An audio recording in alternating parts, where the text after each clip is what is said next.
तो विजयदशमी पर नागपुर से संघ प्रमुख मोहन भागवत लगातार संबोधित कर रहे हैं। लाइव है, आपको सुना। ज्ञान ले आकर उससे उसकी सेवा कर सके, उसके वैभव के लिए काम करो, वह आनंद में रहे, इसलिए दुख झेलो। इस एक परामर्श में सब कुछ आ गया। आज का समय देखते हैं तो आज भी हमारे लिए कर्तव्य का यही संदेश है। गांव गांव में सज्जन शक्ति, रोम रोम में भारत भक्ति, यही विजय का महामंत्र है। दसों दिशा से करे प्रयाण, जय जय मेरे देश महान। इस कर्तव्य पथ पर हम सब स्वयं सेवक आगे बढ़े, समाज भी हमारे साथ आगे आए, स्वतंत्र रूप से भी हमारे साथ चल सकता है। हम सब लोग साथ मिलकर चले और परम वैभवी भारत को विश्व गुरु बनाए। इस आह्वान के साथ मैं अपने 4 शब्द समाप्त करता हूं।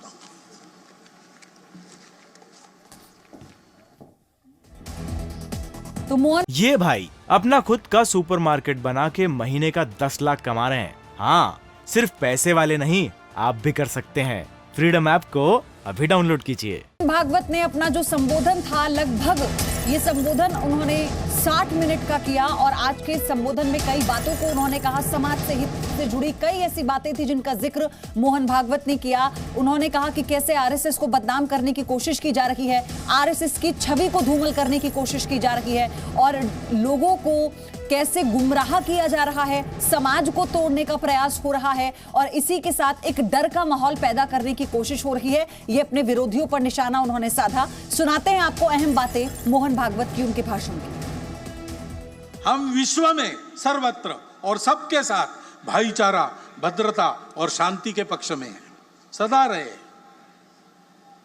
लेकिन लोग डराते, अरे संघ वाले मारेंगे, और ये हिंदू संगठन होगा ना तो सबको बाहर जाना पड़ेगा। ये हवा फैलाते हैं।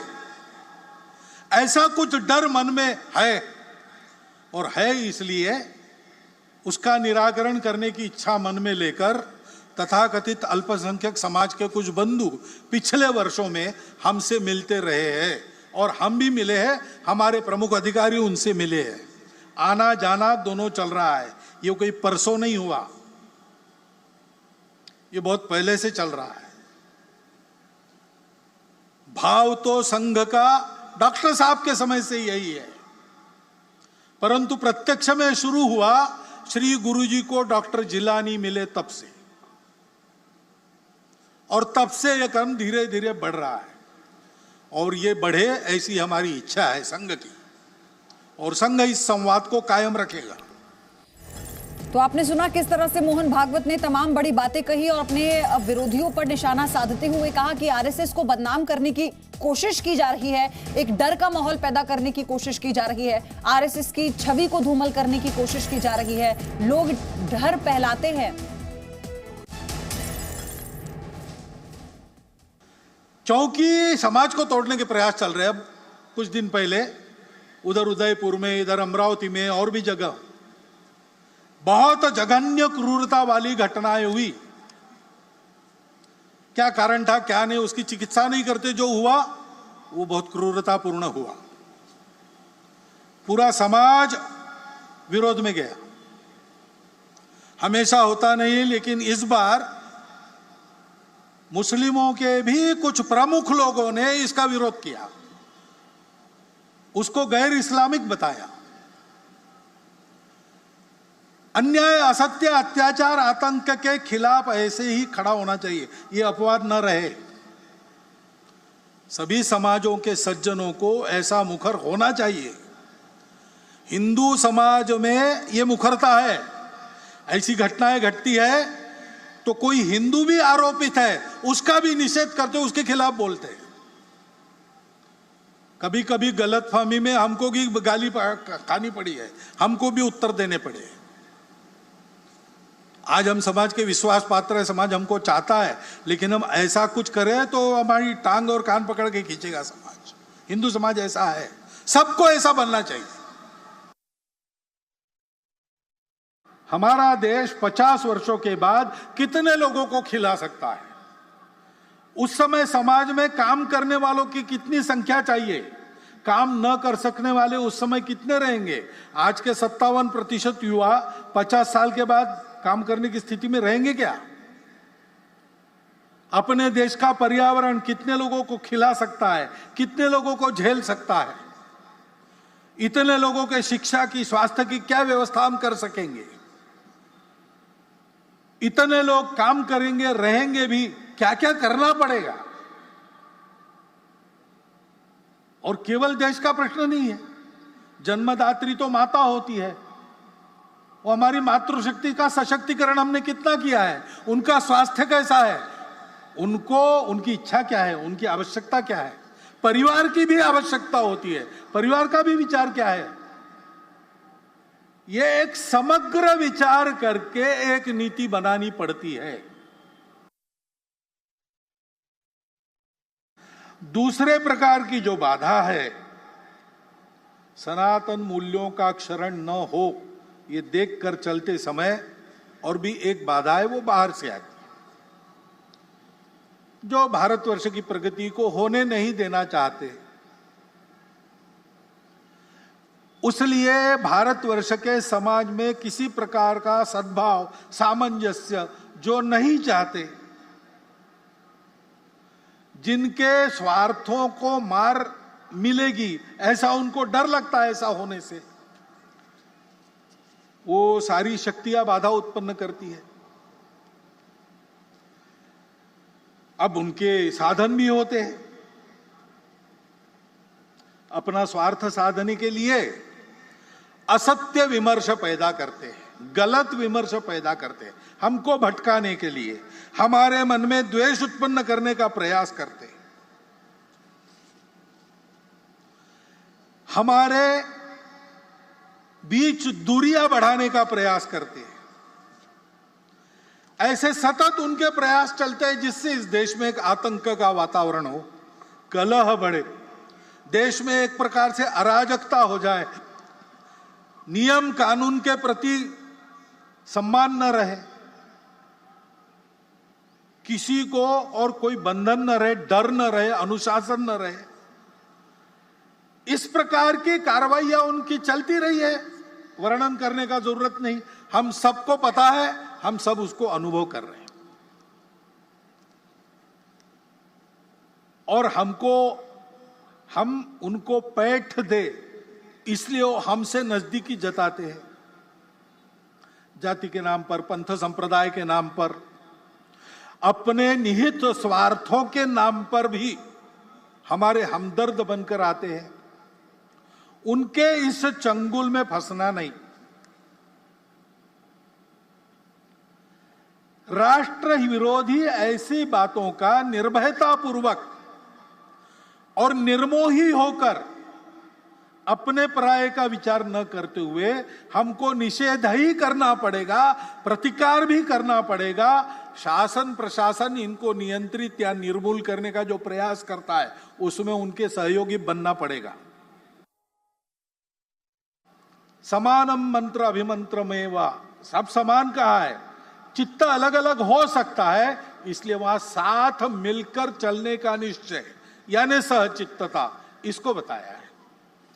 उस सहचित्तता के वातावरण में सबको साथ लेकर हमको चलना है।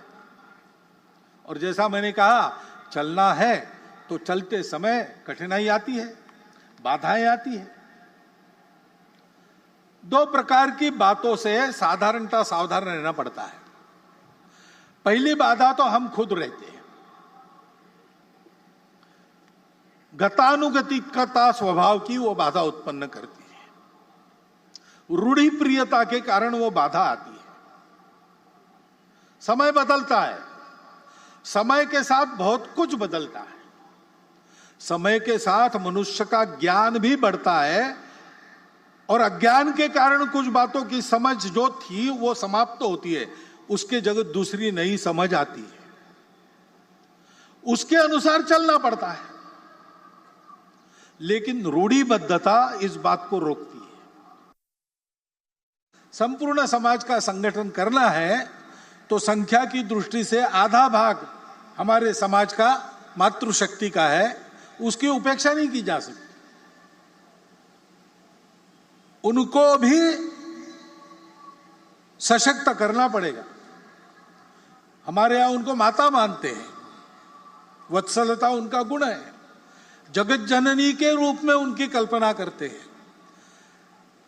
लेकिन ऐसी कल्पना करते करते क्या हमको विस्मृति हो गई पता नहीं, हमने उनकी सक्रियता के दायरे को सीमित कर दिया। और बाद में जो विदेशी आक्रमण हुए, उन आक्रमणों की परिस्थिति में उनकी सुरक्षा के नाम पर इस बंधन को एक वैधता प्रदान हुई। आक्रमण की परिस्थिति चली गई, लेकिन बंधन हमने कायम रखे, उनको कभी मुक्त नहीं किया। उनको जगत जननी मानना ठीक है, लेकिन इसका मतलब उनको पूजा घर में हम बंद करके रखें, बाहर ना आने दे, यह ठीक नहीं है। एक तो उनको जगत जननी मान के पूजा घर में बंद करते, अथवा द्वितीय दर्जे का मानकर घर में बंद करके रख देते। ये दोनों अतिवादिताओं को छोड़कर मातृशक्ति को सशक्त बनाना, प्रबुद्ध बनाना,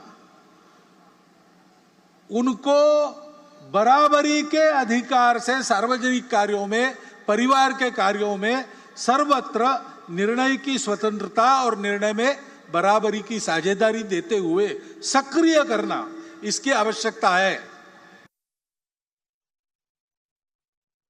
हमारी प्रतिष्ठा दुनिया में बढ़ गई है, हमारी विश्वासार्हता बढ़ गई है। जिस प्रकार से हमने श्रीलंका के संकट में उसकी सहायता की, यूक्रेन के भूमि पर अमेरिका और रशिया की जो लड़ाई हो रही है उसमें अपने देश के हित को ध्यान में रखते हुए और जागतिक मानवता के हित को भी कम न करते हुए जिस प्रकार की भूमिका हमने रखी, हमारी बात सुनी जा रही है, हमारा वजन बढ़ रहा है, हमको बड़ा आनंद होता है। राष्ट्रीय सुरक्षा के मामले में हम उत्तरोत्तर सफल होते चले जा रहे हैं और स्वावलंबी होते चले जा रहे हैं। कोरोना की विपदा से बाहर आने के बाद अब हमारी अर्थव्यवस्था धीरे धीरे पूर्व स्थिति पर आ रही है और वो आगे जाएगी, ऐसी भविष्यवाणी दुनिया के सभी अर्थतज्ञ कर रहे हैं। भारत माता वास्तव में हमारी जगत जननी भारत माता है देह विश्व, आत्मा है भारत माता, सृष्टि प्रलय पर्यंत अमर यह नाता। क्योंकि बाकी किसी के पास वो जोड़ने वाली बात नहीं है, बाकी की किसी के पास ये चार मूल्य नहीं है, बाकी किसी के पास इतना गौरव संपन्न इतिहास परंपरा नहीं है। इस भूमि ने हमको अन्न जल तो दिया ही, पुष्ट तो किया ही, विश्व की प्रतिष्ठा दी और हमको अपना संस्कार दिया। वह मातृभूमि, उसकी भक्ति, ये हमारी पहचान का मुख्य आधार है, हमारे स्व का वो मुख्य आधार है। इन बातों को ध्यान में रखना चाहिए। इसके आधार पर समाज की जागृति हो, इसके आधार पर हम आगे बढ़े, इसी को हम हिंदुत्व कहते हैं। संघ का सारे समाज को यही आह्वान है, क्योंकि ये सारे समाज की विरासत है। भारतवर्ष की चतुष्सीमा में रहने वाला जो अपने आप को भारत का मानता है, उन सब की ये विरासत है। ये विचार हिंदू राष्ट्र का विचार है, ऐसा लोग कहते हैं, क्योंकि वो है हिंदू राष्ट्र का यही विचार है, इसलिए हम कहते हैं हिंदुस्तान हिंदू राष्ट्र है। ये भाई अपना खुद का सुपरमार्केट बना के महीने का 10 लाख कमा रहे हैं। हाँ, सिर्फ पैसे वाले नहीं, आप भी कर सकते हैं। फ्रीडम ऐप को अभी डाउनलोड कीजिए।